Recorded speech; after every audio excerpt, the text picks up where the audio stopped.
Mátyás Wettl. I wrote the piece Nocturne. I'm from Hungary. I'm 33 years old. Uh, I'm doing my PhD studies right now at the University of Arts and Design here in Budapest, where I live. I used to live in the Netherlands for a while, but now I'm back.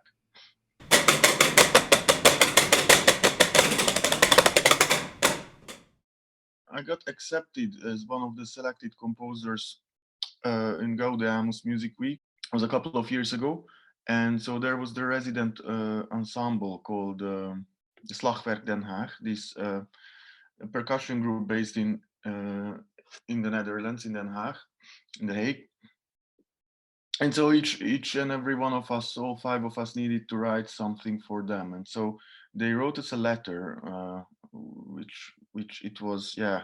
I even told them that it seemed, well, very vague, and I didn't really understand what they want. They wanted us to think outside of the box, which sounds,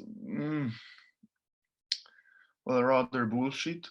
Kind of, yeah, or use the public and anyways. So I asked them at our very first meetings, what do you actually want from us? And then they said, yeah, well, actually we just don't want simple two marimba pieces, two marimba, two vibraphone that sounds like Debussy, because there are way too much of those.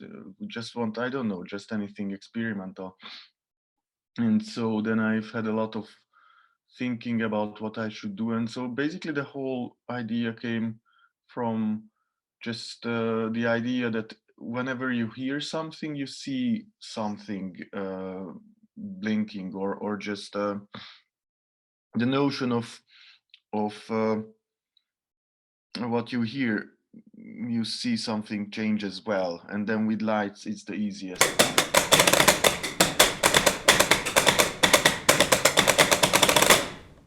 Let's be honest, the light switch isn't the most valuable or most beautiful instrument you can get in the world. I mean, it seriously only has one type of sound, and you cannot even change the dynamics there. So you can't really play piano or forte, it's just one sound. So as a sound source, it wasn't very interesting, but nevertheless, still rhythms can be interesting, so you don't need to write every piece for violin. So eventually I was fine with writing a piece with well, not, let's say, not traditional drums or traditional percussion instruments, only something else. And then just the whole installation came together. Actually, the process, while I figured out everything, took, I don't know, 3 months, and the actual composition process was a couple of days, so surprisingly short.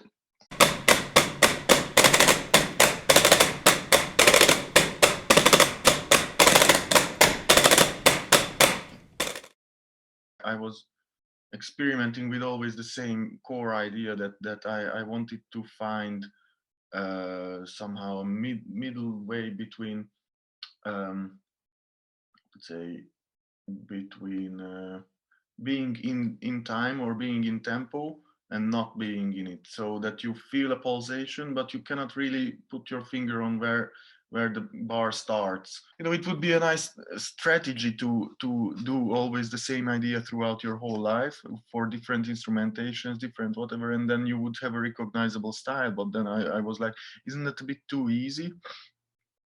I mean, the greatest composers, they, whatever they do, and it's always different, they always have a recognizable style. So if I would go for this, well, let's say, cheap solution of just having my own language, that would be just boring.